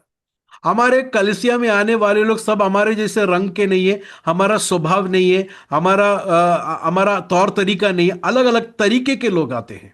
അതുകൊണ്ടാണ് ഈ അധ്യായത്തിൽ തന്നെ, 4-ാം അധ്യായത്തിൽ തന്നെ സഭ എന്ന് പറയുന്നത് ഒരു ശരീരമാണ്, പലവിധ അവയവങ്ങളാണെന്ന് പൗലോസ് പഠിപ്പിക്കുന്നത്. इसके लिए चौथा अध्याय में पौलुस कहता है कि कलीसिया जो है एक शरीर के जैसा, एक बदन के जैसा है और बदन के अलग अलग मेंबर्स होते हैं, उसी तरह कलीसिया में भी अलग अलग मेंबर्स हैं। എല്ലാം കണ്ണാണെങ്കിൽ ശരീരം ശരീരമല്ല, എല്ലാം കാലാണെങ്കിൽ ശരീരം ശരീരമല്ല, നമ്മളെല്ലാം പല രീതിയിലുള്ളവരാണ്. देखिए, सब आंख नहीं है, सब हाथ नहीं है, सब पैर नहीं है, अलग अलग मेंबर्स है। इसी तरह कलीसिया में भी अलग अलग मेंबर्स को परमेश्वर ने एक बदन के जैसा रखा गया है। അതുകൊണ്ട് ബെയർ വിത്ത് വൺ അനദർ, അന്യോന്യം പൊറുക്കണം എന്നുള്ളത് ദൈവം നമുക്ക് തന്നിരിക്കുന്ന കൽപ്പനയാണ്. तो इसके लिए एक दूसरे को सहलो करके जो बात है, ये परमेश्वर हमें दिया गया हुआ हुक्म है। അതിന്റെ ഓപ്പോസിറ്റ് ആണ് അന്യോന്യം വെറുക്കുക. बर्दाश्त का ऑपोजिट क्या है? एक दूसरे को जो है हेट करना, नफरत करना। അത് പണ്ട് നമ്മൾ ഈ ലോകത്തിന്റെ കാലഗതി അനുസരിച്ച് നടക്കുമ്പോൾ ചെയ്തതായിരുന്നു, ഇനി അത് ചെയ്യരുത്. तो हम लोग प्रभु में आने से पहले एक दूसरे को नफरत करते थे, अभी नफरत नहीं करना है हमें। അടുത്തത് 5-ാമത്തെ കാര്യമാണ് സ്നേഹം, ലവ്. और 5वां बात जो है वो है प्रेम, मोहब्बत। ഇത് ഇവിടെ മാത്രമല്ല, 5-ന്റെ-1 മുഴുവൻ വായിക്കുമ്പോൾ സ്നേഹത്തിൽ നടപ്പീൻ എന്ന് പറഞ്ഞ് അവിടെ വിശദീകരിക്കുന്നുണ്ട്. यहां पर खाली नहीं, 5वां अध्याय इफिसियों 5 का 1 से आप नीचे पढ़ेंगे तो मोहब्बत में चलो करके पॉल कहता है। അപ്പോൾ താന് 3-ാം അധ്യായത്തിൽ ഇതിനെക്കുറിച്ച് പറയുന്നുണ്ട്. पौलुस जो है 3रा अध्याय में ये बात को कहते हैं। പ്രത്യേകിച്ചും 3:17 വാക്യം ദയവായി നമുക്ക് വായിക്കാം. 3 का 17 वचन को आप लोग जरा देखिए. और विश्वास के द्वारा मसीह तुम्हारे हृदय में बसे कि तुम प्रेम में जड़ पकड़कर और नेव डालकर. അവിടെ പൗലോസ് പറഞ്ഞിരിക്കുന്നത് പ്രാർത്ഥനയാണ്. നിങ്ങൾ സ്നേഹത്തിൽ വേരൂന്നിയും അടിസ്ഥാനപ്പെട്ടും. और वहां पर पौलुस का प्रार्थना है कि तुम प्रेम में जड़ पकड़कर और नेव को डालना है. എന്നിട്ട് സ്നേഹത്തിന്റെ നീളവും വീതിയും ആഴവും ഉയരവും ഇന്നതെന്നറിയണം. फिर उसके बाद उस प्रेम की चौड़ाई, उस प्रेम की लंबाई, ऊंचाई और गहराई कितना है करके आपको समझना है. ഈ 17 വാക്യത്തിൽ സ്നേഹത്തിൽ വേരൂന്നി അടിസ്ഥാനപ്പെടും എന്ന് പറയുമ്പോൾ 2 ഇമേജറീസ് പൗലോസ് അവിടെ ഉപയോഗിക്കുന്നുണ്ട്. देखिए 17 में कहता है कि प्रेम में जड़ पकड़ना है, नींव डालना है. उसको 2 इमेजरी को हम लोग देख सकते हैं. ഒന്നാമത്തെ ഇമേജറിയാണ് it's a botanical imagery, agricultural imagery. एक इमेजरी जो है, एक एग्रीकल्चर इमेजरी को हम लोग देख सकते हैं. സ്നേഹത്തിൽ വേരൂന്നുക എന്ന് പറഞ്ഞാൽ ഒരു വൃക്ഷം മണ്ണിൽ വേരൂന്നുന്നത് പോലെ നമുക്ക് നിലനിൽക്കണമെങ്കിൽ ഇനഫ് സോയിൽ വേണം എന്ന് പറഞ്ഞാൽ ഇനഫ് സ്നേഹം വേണം. तो एक कृषि को बताकर पौलुस कहता है कि एक एग्रीकल्चर में का आप जब एक दरख्त को लगाते हैं तो वो नीचे जड़ पकड़ के जाना है तो ही मजबूती के साथ खड़ा रहेगा. इसी तरह प्रेम में आपको भी मोहब्बत में जड़ पकड़ना है खड़ा रहने के लिए. എന്ന് പറഞ്ഞാൽ ഇനഫ് സോയിൽ ഇല്ലെങ്കിൽ വൃക്ഷം വീഴുന്നത് പോലെ ഇനഫ് സ്നേഹമില്ലെങ്കിൽ നമ്മൾ തകർന്നു പോകും. अगर मिट्टी बराबर नहीं है तो वो दरख्त गिर जाएगा, वो पेड़ गिर जाएगा. इसी तरह प्रेम नहीं है तो मैं और आप लोग कलिसियाई तौर से रुक नहीं पाएंगे, हम गिर जाएंगे. രണ്ടാമത്തെ ഇമേജറി ആർക്കിടെക്ചറൽ ഇമേജറിയാണ്. और दूसरा इमेजरी जो है एक बिल्डिंग को बनाने का इमेजरी करके हम लोग देख सकते हैं, कलाकार इमेजरी को देख सकते हैं. വേരൂന്നി അടിസ്ഥാനപ്പെടുക എന്ന് പറയുമ്പോൾ ഫൗണ്ടേഷനെ കുറിച്ചാണ് പറയുന്നത്. और वहां पर बुनियाद नहीं तो नींव, फाउंडेशन को दिखाता है. ये एक बिल्डिंग स्ट्रक्चर आर्किटेक्ट को बताता है. അപ്പോൾ ഒരു കെട്ടിടം നന്നായി നിൽക്കണമെങ്കിൽ നമ്മുടെ കർത്താവ് പഠിപ്പിച്ചു അത് പാറമേൽ അടിസ്ഥാനപ്പെട്ട് പണിഞ്ഞതായിരിക്കണം. അതുപോലെ അടിസ്ഥാനമില്ലെങ്കിൽ വീട് തകർന്നു പോകുന്നത് പോലെ കുടുംബത്തിലും സഭയിലും നമുക്ക് തമ്മിൽ സ്നേഹമില്ലെങ്കിൽ നമ്മൾ വീണു പോകും.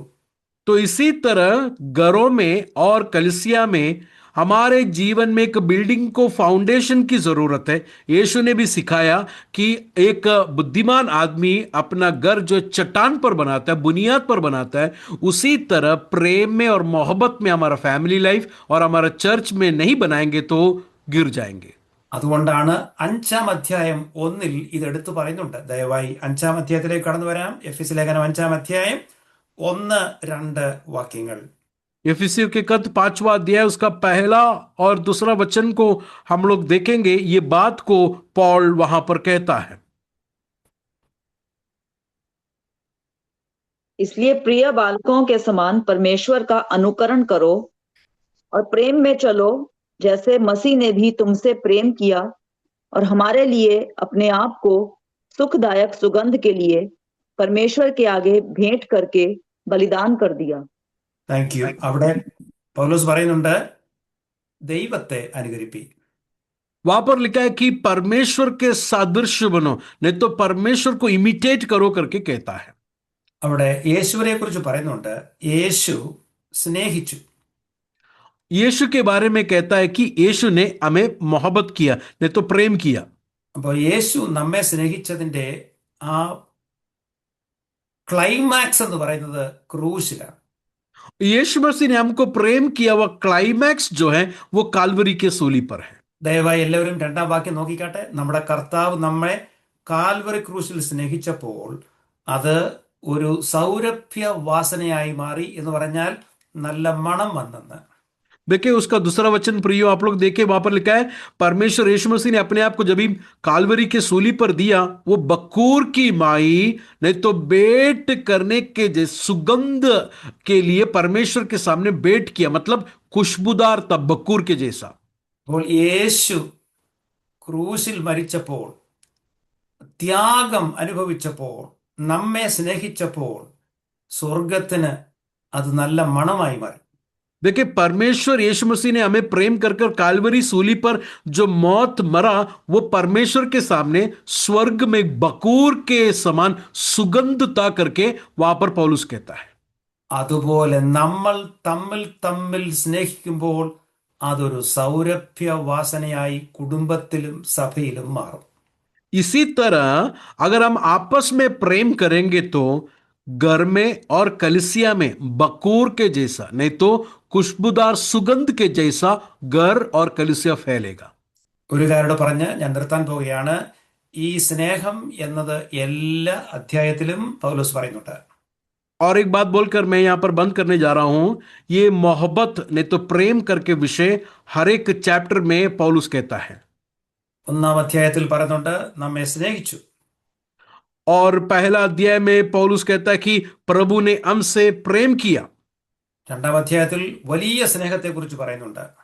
दूसरा अध्याय में पौलुस कहता है कि परमेश्वर का बड़ा प्रेम के बारे में। മൂന്നാം അധ്യായത്തിൽ സ്നേഹത്തിൽ വേരൂന്നണം എന്ന് പറയുന്നുണ്ട്. तीसरा अध्याय में प्रेम का नींव डालने के लिए चैप्टर 3 में कहता है। നാലാം അധ്യായത്തിൽ സ്നേഹത്തിൽ സത്യം സംസാരിക്കണം എന്ന് 16-ാമത്തെ വാക്യത്തിൽ പറയുന്നുണ്ട്. 4:16 में पौलुस कहता है कि प्रेम में उन्नति करना है और प्रेम में बढ़कर सच्चाई बात करना है करके पौलुस कहता है। നാം മുൻപ് കണ്ടു 5:1 തമ്മിൽ തമ്മിൽ സ്നേഹിക്കണം, കർത്താവ് സ്നേഹിച്ചതുപോലെ നാം സ്നേഹിക്കണം എന്ന് പറയുന്നുണ്ട്. 5वां चैप्टर में आपस में प्रेम करना, यीशु ने जैसा प्रेम किया वैसा प्रेम करने के लिए कहता है। 5-ാം अध्याയത്തിൽ നമുക്കെല്ലാം വിവാഹം സംബന്ധിച്ച് വായിക്കുന്ന ഒരു വാക്യമുണ്ട്. 5:25 ഭർത്താക്കന്മാരെ നിങ്ങളുടെ ഭാര്യമാരെ സ്നേഹിപ്പീൻ. 5:25 में हम लोग देखते हैं कि पतियों से कहता है कि अपने पत्नियों से प्रेम कर रखो नहीं तो मोहब्बत रखो करके कहते हैं। ഈ പുസ്തകം അവസാനിക്കുന്നത് തന്നെ സ്നേഹം കൊണ്ടാണ് അവസാനിക്കുന്നത്. ദയവായി വായിച്ചാട്ടെ 6:24 വാക്യം. ये बुक कैसा एंड होता है? मोहब्बत बात बोलकर एंड होता है, नहीं तो प्रेम बोलकर एंड होता है। उसका 24 वचन जरा देखिए, 6:24। जो हमारे प्रभु यीशु मसीह से सच्चा प्रेम रखते हैं उन सब पर अनुग्रह होता रहे। അപ്പോൾ മരിക്കാത്ത സ്നേഹം എന്നാണ്. ആ മരിക്കാത്ത വാക്ക് കൊടുത്തിരിക്കുന്നത് ദൈവത്തിന് കൊടുത്തിരിക്കുന്ന ഇമ്മോർട്ടൽ, ഇംപെരിഷബിൾ, ഇൻകറപ്റ്റബിൾ എന്നുള്ള കർത്താവിന് കൊടുത്തിരിക്കുന്ന പദമാണ്. ഒരിക്കലും തീർന്നു പോകാത്ത, നശിച്ചു പോകാത്ത, മരിച്ചു പോകാത്ത സ്നേഹം. देखिए 24 वचन में हिंदी में सच्चा प्रेम करके लिखा है, लेकिन सच्चा प्रेम नहीं, उसका ओरिजिनल तर्जुमा इमॉर्टल लव, मतलब कभी नहीं खत्म होने वाला, कभी नहीं नाश होने वाला प्रेम करके वो प्रभु का प्रेम है, वो प्रेम के बारे में यहां पर लिखा है। ഞാൻ ഒരു കാര്യം പറഞ്ഞിട്ട് ക്ലാസ് നിർത്താൻ പോവുകയാണ്. मैं और एक बात बोलकर जो है क्लास को यहां पर बंद करता हूं। ഇന്നലെ നാം കേട്ടു പൗലോസ് 3 വർഷം കരഞ്ഞു പ്രാർത്ഥിച്ചപ്പോൾ വെളിപ്പാട് പുസ്തകത്തിൽ കാണുന്ന എഫെസോസ് സഭ, അവിടെ കടന്നു വരുന്ന കള്ളപ്രവാചകന്മാരെയും കള്ള ഉപദേഷ്ടാക്കന്മാരെയും തിരിച്ചറിയാനുള്ള വലിയ ഒരു ഡിസേൺമെന്റ് അവർക്ക് ലഭിച്ചു. हमने कल मैंने आप लोग को बताया 3 साल की सेवकाई में, 3 साल के मिनिस्ट्री में पॉल ने जो प्रचार किया उसके कारण एफेसोस की कलीसिया ने झूठे नबियों को, झूठे रसूलों को पहचानने के लिए डिसर्नमेंट उनको मिला। പക്ഷെ ഒരു കാര്യം അവർക്ക് കുറഞ്ഞുപോയി. लेकिन एक बात में उन लोग कमी उनके जीवन में आए। അതോടെ വായിച്ച് നമ്മൾ നിർത്താൻ പോവുകയാണ്. വെളിപ്പാട് പുസ്തകം 2-ാം അധ്യായം 1 മുതലുള്ള വാക്യങ്ങൾ നമുക്ക് വായിക്കാം. और एक बात में वो लोग कमी रह गए, वो भी हम लोग पढ़कर बंद करेंगे। मुकाशवा 2:1 से लेकर जब हम लोग पढ़ेंगे वहां पर हम लोग देख सकते हैं प्रकाशित वाक्य 2 अध्याय उसका 1 वचन से। इफिसस की कलीसिया के दूत को यह लिख, जो 7 तारे अपने दाहिने हाथ में लिए हुए है और सोने की 7 दीवटों के बीच में फिरता है, वह यह कहता है, कि मैं तेरे काम और तेरे परिश्रम और तेरे धीरज को जानता हूं, और यह भी कि तू बुरे लोगों को देख नहीं सकता, और जो अपने आप को प्रेरित कहते हैं और है नहीं, उन्हें तू परख कर झूठा पाया। तू धीरज करता है और मेरे नाम के लिए दुख उठाते उठाते थका नहीं, पर मुझे तेरे विरुद्ध यह कहना है कि तूने अपना पहला सा प्रेम छोड़ दिया है। इसलिए അപ്പോൾ ആദ്യ സ്നേഹം പോയി. देखिए, ये कलिसिया के बारे में, इफिसुस कलिसिया के बारे में क्या कहते हैं उसका 4वां वचन में, तेरा पहला सा प्रेम तूने छोड़ दिया है। ദൈവത്തോടും തമ്മിൽ തമ്മിലുമുള്ള ഹൊറിസോണ്ടൽ ആൻഡ് വെർട്ടിക്കൽ റിലേഷൻഷിപ്പ് പോയി. मतलब खुदा के प्रति और लोगों के प्रति इनका जो प्रेम था वो प्रेम गया करके वहां पर परमेश्वर इफिसुस के कलिसिया से कहता है। അവിടെ എഴുതിയിരിക്കുന്നത് നീ വീണുപോയി वहां पर लिखा है कि तू गिर गया करके लिखा है। എന്ന് പറഞ്ഞാൽ ആർക്കിടെക്ചറൽ ആൻഡ് ബൊട്ടാണിക്കൽ ഇമേജറി അവിടെ സംഭവിച്ചു. मतलब एक बिल्डिंग को खड़ा किया हमने देखा, एक दरख्त को खड़ा किया हमने देखा, ये दरख्त और ये बिल्डिंग दोनों गिर गया। മാനസാന്തരത്തിനുള്ള ദൂത് ആ സഭയ്ക്ക് കൊടുക്കുകയാണ്. और एफेसोस की कलिसिया को मन फिराने का, तौबा करने का बात को यीशु मसीह कहता है।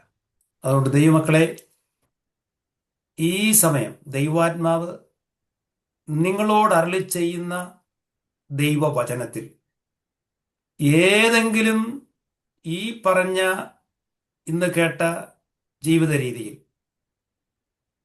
കർത്താവിനോടുള്ള ബന്ധത്തിൽ, ദൈവരാജ്യത്തോടുള്ള ബന്ധത്തിൽ, കുടുംബത്തിലോ സഭയിലോ ജീവിതത്തിൽ വന്ന കുറവുകൾ കണ്ടുണർന്ന് റിപ്പന്റ്, മാനസാന്തരപ്പെട്ട് ഒരു നല്ല ക്രിസ്ത്യാനിയായി ദൈവവൈതലായി ജീവിക്കുവാൻ നാം സമർപ്പിക്കുവാൻ പോകുകയാണ്.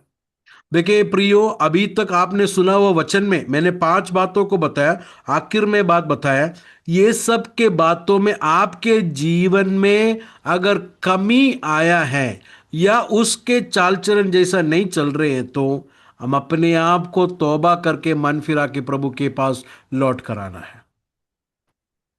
ദൈവത്തിന്റെ പരിശുദ്ധാത്മാവാണ് നമുക്ക് യൂണിറ്റി, ഐക്യം നൽകുന്നത്. പക്ഷേ നാം ചെയ്യേണ്ട, ജീവിക്കേണ്ട രീതികൾ ഇന്ന് ദൈവവചനത്തിലൂടെ നാം കേൾക്കുകയുണ്ടായി. पवित्र आत्मा है, हमें यूनिटी में लेके आना है, पवित्र आत्मा यूनिटी लेके आता है, लेकिन हमको क्या करना है उसके बारे में आज हमने यहां पर आज कलाम से सुना है।